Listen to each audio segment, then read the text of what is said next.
going on, people? Yo, we are back. So today what we are talking about is the state of our nation. Taylor has been has been substitute teaching since she graduated from Howard University, and she's had a real taste of what the real world is like. So we're going to talk to her and ask her what she thinks about the state of our future. T, what's going on, baby girl? Thank you for being back. What's going on with you? Hey guys, yeah, so I just got off of work. I'm not gonna detail where exactly I substitute at. But I was at the school today. These kids, okay, first of all, I love children. I really, really do. I feel like, they hold the keys to everything, like the future. Like we should nurture them and build them up and leave them something great behind. Yeah, When it that's comes not what she told me. She said, I am not Whitney Houston and I don't believe these kids are our future. It's what she said. Listen, they're not going to be a good representation of the future if we don't step in right now and teach these MFers their numbers and their letters and how to spell and how to count and do everything else. I don't think y'all understand. I didn't understand it to this extent until I started subbing, but it's like I'm sure we've all heard the term "no child left behind." Y'all, it's for real. They're not leaving these kids behind when they should be being left behind. They are moving them on. Your child will make straight Fs and will still be sent to the 8th grade or the 9th grade or the 10th grade or the 11th grade. At this point, no, they're just saying, oh yeah, they moved on. No, there is no reason why I'm teaching a 5th grade class today and you're asking me how to spell every single word. How did we get through 4th, 3rd, 2nd, and 1st grade without knowing how to spell? What? How to spell what? King? King? And then go spell it with a Q. What is going on? Y'all, another thing. Teachers are not the only person who's in charge of your child's education. You cannot sit your child in front of Miss Rachel or whoever else and be like, oh yeah, you're going to learn everything. Because you're not. You're not about to learn everything. You're not about to you need to get your education at home as well as at school. And when you're at home, that's going over your child's homework with them. That's counting with them. That's reading with them. That's hands on with their education, not just BSing because you're lazy, you're tired. Okay. They made sure that we had something to do during the summertime. We had workbooks that were printed out for us during the summertime. We had I had my little sister on teacherworksheets.com after she would come home from school. We would play school after just getting out of school. I'm not playing. My parents weren't playing. You shouldn't care. You shouldn't play about your child's education at all, y'all. Like, it's ridiculous. There's a teacher shortage because teachers aren't being paid as much. They're not getting paid what they deserve. It's too damn much in general. It's a lot. Teaching is a lot. And y'all really give them the benefit of the doubt. Like, y'all really do. Um, but yeah, that's So how let I me feel. ask you this, T, because it's obvious that you are very passionate about this right now. But let me ask you this. So what happened to you last week with the little boy in the classroom? What happened to you? Which one? Was he third grade? The one that calls you out your name? Yeah, Oh, I'm this was laughing because these kids remind me of myself. I'm just gonna be honest with you. I was a badass little kid growing up. Okay, so when I hear these stories, I'm like, yeah, I can relate. I can relate to some of the and things that see, they were doing. I feel like yes, Pops, you can relate, but Pops had some dramatic stuff happen to him when he was a child. So I can understand him acting out. These kids, no, have iPhones, iPads, TVs, everything that they could ever imagine. And you're calling me Well, a stupid ASSBITCH? What is going on right now? What's the happening? girl, was he How to fifth use grade or what grade was he in? this is 5th grade. So what is that? You're 10 years old and Calling you're the forming teacher that. a sentence? Like, what is happening? That's another thing. Sorry. When it comes to education, y'all, I just get so hyped up. Why are we listening to Sexy Red and Bongos by Cardi B with your child in the car. It's not that hard to censor stuff. I promise you, it's not. I promise you, it really is not. Like my So, father play a lot of clean. My father played a lot of clean songs around us, and then when I heard the dirty versions for the first time, I was like, "Oh my God, Jesus Christ!" It's y'all, not she really hard, was. She not. really was But like that. like not just with the curse words, it's also what they're talking about.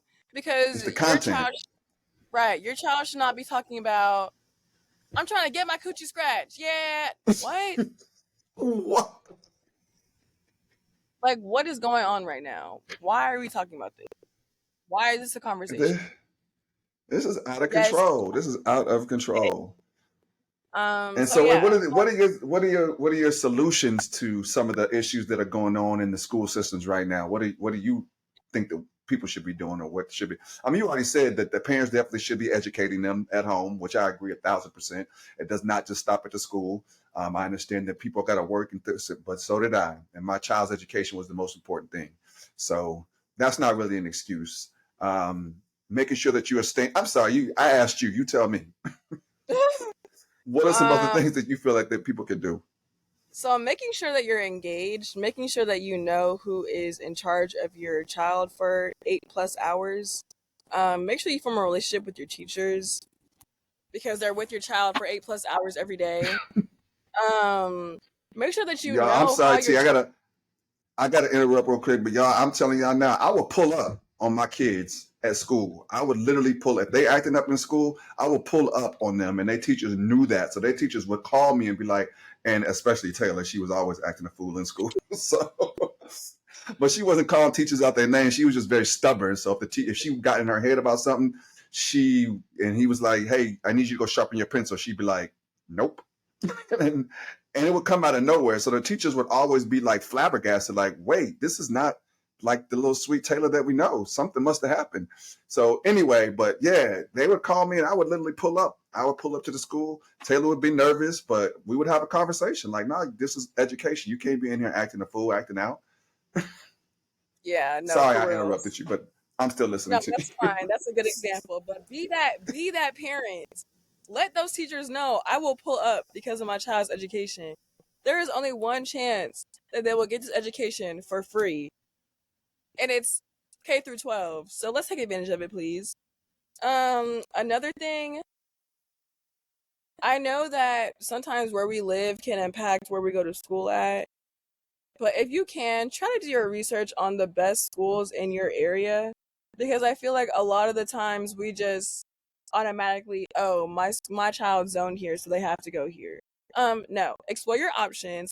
If they can go somewhere else that has a better curriculum or whatever the case may be, then do it. Make sacrifices for your child. What's another one?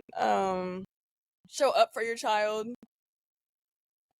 Oh my God, What's up? that used to drive me crazy. When you was like in high school, I remember I would come to the parent teacher meetings and there would be like no parents there, like none. Like And nothing. I'd be like, damn, what is really going on? Like these parents is really not invested in their kids like that. That actually used to make me kind of sad, to be honest with you, because I just didn't I don't understand that mentality. Like I brought y'all into this world. The best thing that I want y'all to do is to be educated. And in order for you to be educated, I got to be involved. And so, Right. yeah, make sure you show up for your kids. Show up at those parent teacher meetings. Lord Jesus, I'm so happy all that shit is over Like with, though. for real. I don't, a lot of stuff goes into educating these kids, y'all. When y'all don't come to open house, that's missing an opportunity. When y'all don't email that teacher or respond to that email about your kid, that's missing an opportunity. There are so many opportunities right now that y'all have to take advantage of. Because if they're not taking advantage of, little Susie will be in the ninth grade, not knowing how to add 2 plus 2, and they're doing algebra and multiplication and stuff. It's funny, but Nah, it's not all it's because not funny, but it is. if they can't spell, how are they gonna put sentences together? How are they gonna put words together? How are they gonna put paragraphs together? And then you expect them to write essays.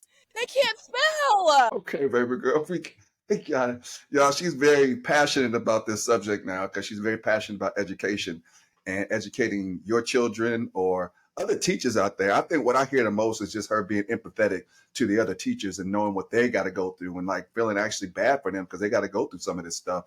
And, you know, again, it's your job as the parent to be involved in your child's life. Nobody should have to tell you that. That's your responsibility. They didn't ask to be here. It's your responsibility to be involved in your child's life at all times, period, point blank. Yo, you got And anything else to? Oh, yes, my she last does. one, Go ahead. always advocate for your child because they are children. Sometimes they don't understand that what they're experiencing isn't okay.